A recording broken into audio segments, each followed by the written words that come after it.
O economista Fernando Galvão. Nós vamos conversar com o professor Fernando Galvão sobre o arcabouço fiscal e os impactos do novo salário mínimo. Professor, boa tarde. Muito obrigado mais uma vez em aceitar o nosso convite. Professor Fernando Galvão, que como economista é um pesquisador, um observador ativo em muitos debates. Como é que o senhor analisa, vamos aqui começar pela questão do salário mínimo, esse aumento que foi dado e muito criticado, bem abaixo das expectativas? Boa tarde. Boa tarde, Eliezer. Boa tarde a toda a audiência da TV O Dia. Veja, o salário mínimo ele é uma política muito importante dentro de um plano de desenvolvimento de um país. Porque o salário mínimo ele tem pelo menos 3 grandes objetivos. Um primeiro é combater a pobreza, e aí, naturalmente, ao fazer isso, ele reduz os níveis ou combate a fome, e também ele reduz a pobreza e fome, as desigualdades sociais, e também aquece o mercado de consumo. São algumas funções básicas aqui do salário mínimo. E aí, já vínhamos há um certo tempo sem esses reajustes, e isso vai corroendo o poder de compra da grana que a gente tem disponível. Então, cada vez mais, e se tem inflação, cada vez mais a gente vai, com a mesma quantidade de dinheiro, botar menos coisas dentro do carrinho do supermercado. E isso é muito dramático para os orçamentos das famílias. A gente começa a ter um olhar de reajustes desse salário, e a princípio pode parecer um aumento pequeno individualmente. Mas quando a gente olha para o todo, para a injeção de recursos financeiros na economia, aí ele tem um impacto relevante. Quem é mais, vamos dizer assim, quem mais sente positivamente é a faixa da população brasileira, por exemplo, que tem dentro dos 70 anos de idade, porque é a maioria que recebe o salário mínimo vindo de aposentadorias, e também as pessoas que são pensionistas. Muitas vezes é a única renda. Exato. Quem mais sente esse impacto mais forte são as mulheres, que também são menos remuneradas do que homens, e também as pessoas negras. Então, quando a gente vê isso, é porque no final das contas, Eliezer, é meio que um efeito estatístico. O pouco em cima do nada, ele acaba tendo um grande impacto. Para a classe média, certamente, individualmente, é muito pouco, vai agregar quase nada no meu consumo, mas do ponto de vista da economia como um todo, aí sim a gente vê um forte peso. Mas o referencial não é sempre a inflação? O ideal não é que o aumento seja acima do que a inflação impactou? É importante que seja acima da inflação, mas que, sobretudo, isso seja uma política consistente ao longo do tempo. Porque, no final das contas, Eliezer, o salário mínimo é o que menos, ou o que fica por último na fila dos reajustes. Você sempre vai ter reajustes nos preços de combustível, de preços do gás, preços dos serviços públicos, esses vão ter um peso. O mercado em si, ele tem certas posturas oportunistas, porque quando vem uma inflação em determinados segmentos, tem um específico que não é atingido diretamente pela inflação, mas aí certos oportunistas de mercado aproveitam para reajustar preços também, aproveitando a onda. Então tem que ter um cuidado nesse sentido. Exatamente, e aí passa por um mecanismo de fiscalização muito eficiente, no sentido de tentar coibir essas práticas. E no final das contas, volto a dizer, o salário mínimo a gente estava falando, você estava falando do crime cometido contra a criança, que é um grande absurdo, e que a criança, em qualquer cenário, ela é o elemento mais vulnerável. Se a gente está falando de economia e desses reajustes na economia, o salário mínimo ele sempre tem ocupado, ao longo da história, uma posição de maior vulnerabilidade. Bom, nós observamos que, por exemplo, o estado de São Paulo deu um aumento bem mais expressivo do que a União. Que tipo de fatores causam essa diferença? Por que em São Paulo pode em alguns estados outros também deram acima do que deu a União, e a nível de Brasil nem sempre é possível. São as grandes desigualdades regionais que nós temos e econômicas. Por exemplo, o Estado de São Paulo, quando houve aquela medida de reduzir, do governo federal, de propor uma redução do ICMS dos estados, ou seja, uma fonte de receita dos estados, quando a gente coloca isso na conta, o que a gente percebe é que o Estado de São Paulo é até menos impactado, porque como é uma economia mais dinâmica, mais forte do ponto de vista econômico, do ponto de vista industrial, principalmente, veja que São Paulo é menos dependente de ICMS como fonte de receita, por exemplo, como do estado do Piauí, que temos uma dependência maior desse tipo de receita. Então, isso é uma pista que nos mostra isso. Quando São Paulo consegue dar um reajuste maior, é exatamente por essa potência econômica que lá tem, e que é extremamente desigual em relação a outros estados, São Paulo, Sul, onde tem um peso econômico mais forte e principalmente industrial, há essa perspectiva de remunerar mais, até porque quando os empregos eles são gerados na indústria, eles exigem uma qualificação maior, uma remuneração maior, serviços acabam sendo puxados também, serviços mais complexos, eles têm uma remuneração maior do que em regiões menos dinâmicas economicamente, que os serviços eles predominam nos empregos e são serviços mais simples, então que tem uma remuneração também mais baixa. E tem a questão do consumo. Se na ponta consome mais, toda essa cadeia é estimulada. Exatamente, exatamente. Aí também tem um ponto, né? Muitos criticam políticas consistentes de reajuste no salário mínimo, dizendo que aumenta os gastos públicos. Mas veja, o Brasil cobra muito imposto do consumo, né? Então, esses recursos eles acabam voltando na forma de mais impostos. Por quê? Volto a dizer, se a gente olha os reajustes como um todo na economia, isso aumenta a capacidade de consumo, o volume de coisas compradas e também de impostos recolhidos pelo governo federal, estaduais e tudo mais. Quais seriam as outras alternativas, outras saídas, professor, para estimular a economia de forma que não haja uma dependência tão grande do salário mínimo? Um ponto muito importante que a gente pode destacar é reduzir a taxa de juros Selic, a taxa de juros básica principal da economia, que é definida pelo Banco Central. Ela está muito alta, é uma das mais altas do mundo, hoje ela está na faixa dos 13,75%. Baixando isso, é preciso que também possamos pegar recursos do orçamento público e possamos direcionar mais para investimentos em infraestrutura, Eliezer. Porque os investimentos em infraestrutura, eles exigem um grande desembolso do ponto de vista de volume de recursos e o retorno é longo prazo. Eles não são atraentes, a princípio, para a iniciativa privada. Então, é gasto público em infraestrutura, capaz de aumentar o potencial, ou seja, a inclinação da nossa rampa de crescimento, ela é baixa. Quando a gente aumenta os investimentos em infraestrutura, essa rampa ela aumenta a inclinação e a gente consegue ter um teto de crescimento mais alto para atividades agropecuárias, para a indústria, para os serviços, para o comércio. E aí a gente consegue, Eliezer, também, com o crescimento da economia, ele é fundamental, porque através do que o crescimento da renda, ele só vem com ampliação de investimento.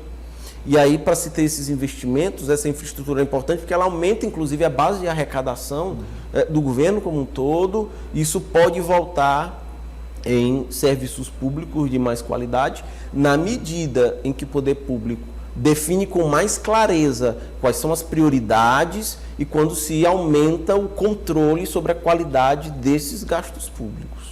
Bom, nós temos como afirmar, professor, que o governo federal é o principal responsável pela definição da taxa Selic, considerando que ela vem do Banco Central? Como é que é essa relação? Porque ficou clara a importância e o impacto que ela tem. Então, em que medida o governo influencia totalmente, parcialmente? Como é que é discutida essa relação? Esse é um grande problema, um grande dilema da economia brasileira hoje, porque o Banco Central ele foi tornado autônomo. Ele fazia parte da estratégia de desenvolvimento do país, ou do governo que assumisse politicamente as decisões no país. Só que quando ele é tornado autônomo, vejam, entendamos um sistema, ele é um conjunto de elementos. Então o governo tinha dentro do seu conjunto a política monetária através do Banco Central como parte da estratégia. Quando ele é tornado autônomo, este elemento ele sai de dentro deste conjunto. Ele não faz mais, ele é autônomo, ele não faz mais parte desse conjunto aqui, desse repertório que nós tínhamos de ferramentas de política econômica.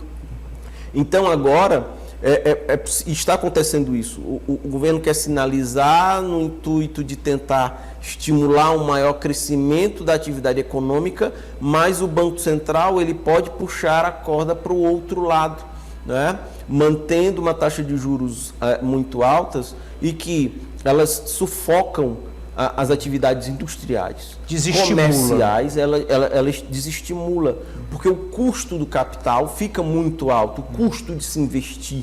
Então, principalmente fazendo grandes investimentos. E a gente está falando também de um mercado de consumo que já está sufocado, por conta de endividamentos. A cada 100 pessoas, cerca de 70 pessoas estão endividadas, com dificuldade de pagar suas dívidas há mais de 90 dias ou 3 meses. Então, no Brasil? No Brasil.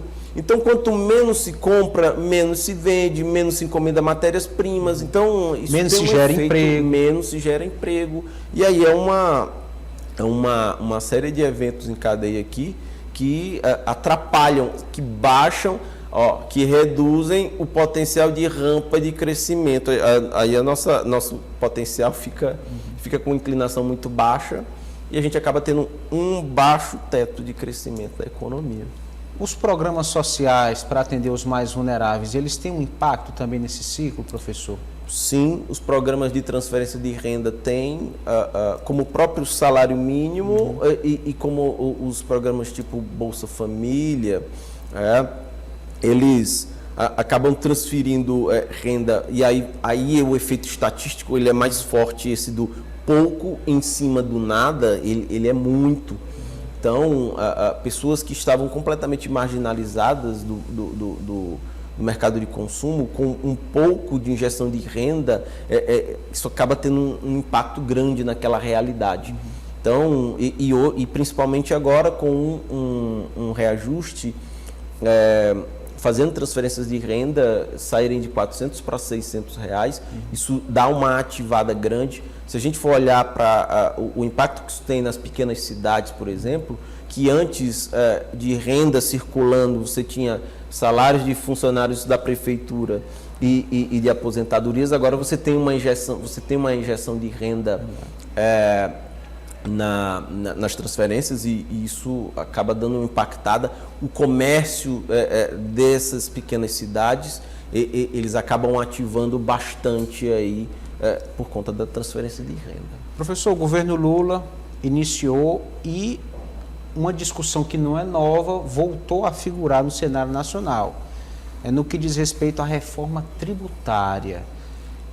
Dentro da sua perspectiva, quais seriam as principais mudanças necessárias no arcabouço fiscal do Brasil? Eliezer, tem duas mudanças que elas deveriam ser atacadas, mas não vão. Vai ficar só em uma, nessa reforma que se aproxima. Uma primeira é que, porque no Brasil a gente tem uma reforma tributária que cobra mais de quem ganha menos e cobra menos de quem ganha mais. Este é um primeiro ponto. Isso não vai ser atacado nessa reforma. Vai continuar havendo desigualdade. Vai continuar havendo desigualdade nesse sentido. O que está sinalizada nessa reforma posta é de que a gente vai buscar uma simplificação do sistema tributário brasileiro. Ele é igualmente importante, mas ele não é suficiente para as necessidades brasileiras. Isso vai ser proposto, né? Extinção de vários impostos, a criação de um único que agregue todos, essa simplificação, ela está caminhando para acontecer e parece-me que as condições políticas para conseguir aprovar isso,